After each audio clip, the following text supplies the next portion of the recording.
The router is one of the most versatile tools in your workshop. Just a few router bits will allow you to embellish almost any project. But the addition of a router table will greatly open up the possibilities. The surface area of a router table is much greater than that of a handheld router, and it excels at the machining of small, awkward parts that you can't do with a handheld router.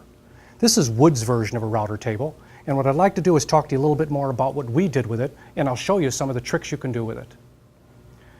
This table consists of a very durable laminate top. We have a hardwood surround.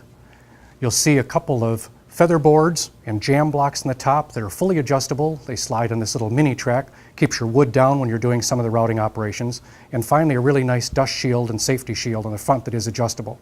You can't see it, but behind here is also a vacuum port. Kind of helps keep the dust down from there too.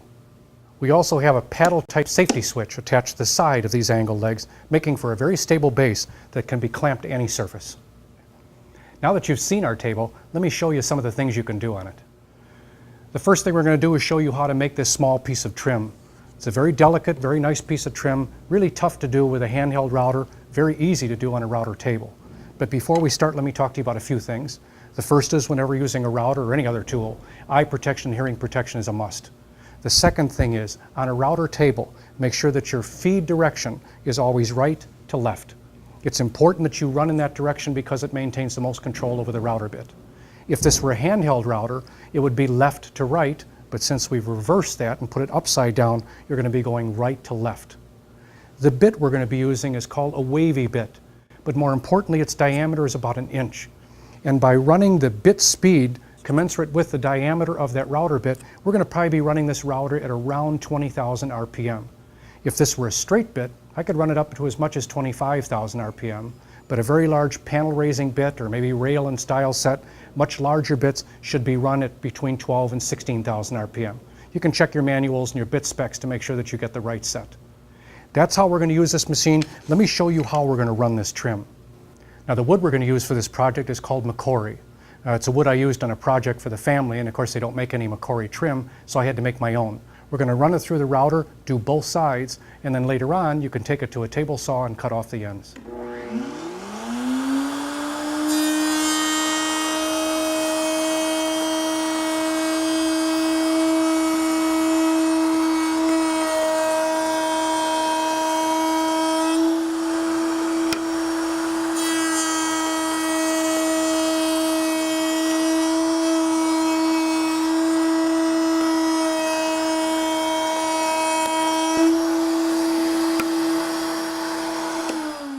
I'll mark with a pencil the areas where we would take the table saw and cut that trim off. You'll find that it's a very safe, very easy way to make a lot of trim. Our second trick on the router table is making dowels. Let's just say you can't find the diameter of the species of wood you're looking for. It's easy to do it on a router table. In this case, we're going to take a piece of oak. This is 1 inch stock and create a 1 inch dowel. And to do that, we're going to use a 1/2 inch round over bit.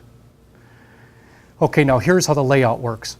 I've taken a piece of 1 inch stock and put a mark 3 inches in from either end. This just adds a little safety factor. I've also marked the beginning and the end of my routing pass with a piece of tape on the back edge of this router table. To start the route, I'm going to take the leading edge of my piece of wood, set it on that first mark, and by holding well, press it into the bit, run right to left until the trailing edge of my piece of wood reaches the end, and then pull that piece away. I'll then turn it 90 degrees and do it again, and repeat it until I've routed all 4 sides. Now, one of the tips that comes with this is a relatively large bit. I'm going to do this in 2 passes because if I try and take all of that material off at one time, there's a good chance I'll get a check.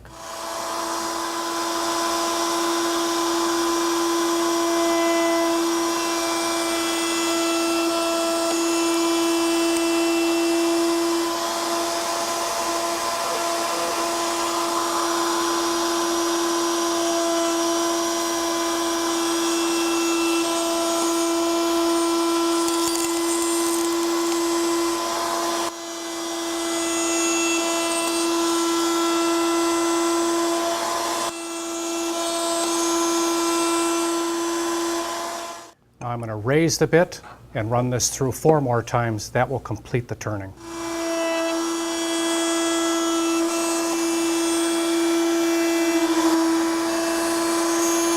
And another thing to think about, this is a 1-inch square, and to make a 1-inch dowel, I use a 1/2-inch roundover bit. If I want a 3/4-inch dowel, I use a 3/8 router bit, and so on. Here's a quick tip. When routing end grain on a piece of wood, it's real easy to get blowout. It's because this edge is unsupported. Here's a very inexpensive way to stop that. This is a piece of MDF. I've cut a hole in it. Here's another one with a little block glued to the front of it, and it just allows me to provide support on the back of this piece when running through the router table. It runs right up against the fence, no fancy jigs needed or anything, and it does a great job. Let me show you.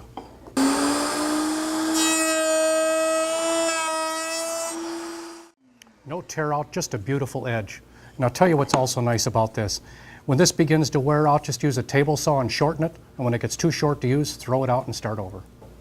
Now another use for your router table is as a joiner. If you don't have a joiner, don't worry. You can use your router table and what's called a pattern bit to do that work for you. Here's the pieces of stock that you need. The first is a small piece of Formica.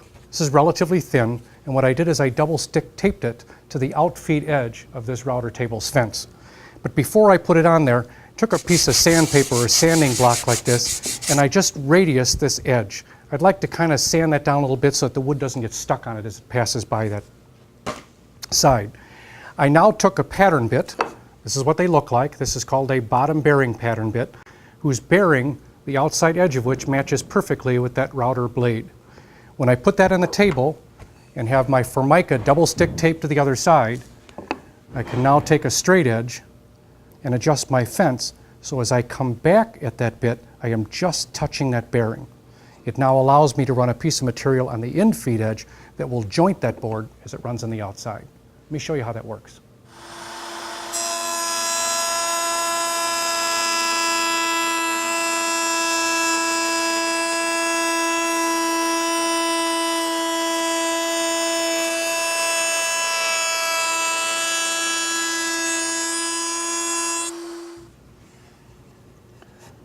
What a beautiful jointed edge.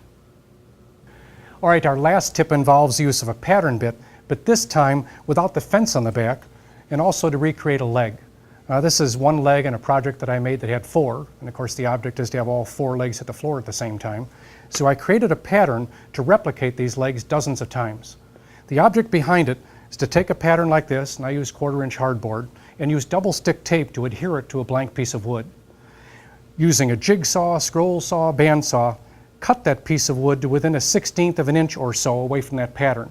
And now using the pattern bit, as you see on the table here, we're going to run this past the bit, and again, riding on this bearing, everything that sticks beyond that bearing or beyond this pattern will be trimmed off. To create a beautiful leg, let me show you how it works.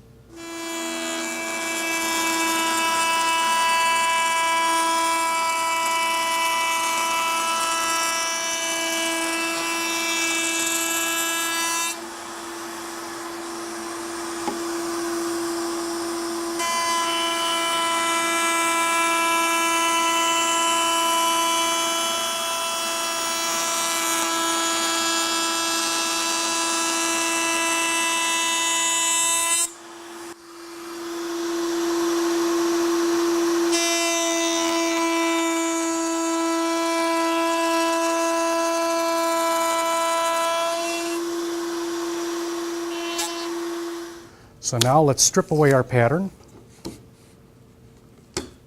Be careful here because you don't want to break the pattern. If I take my existing leg and lay this onto it, you'll notice the profile is exactly the same.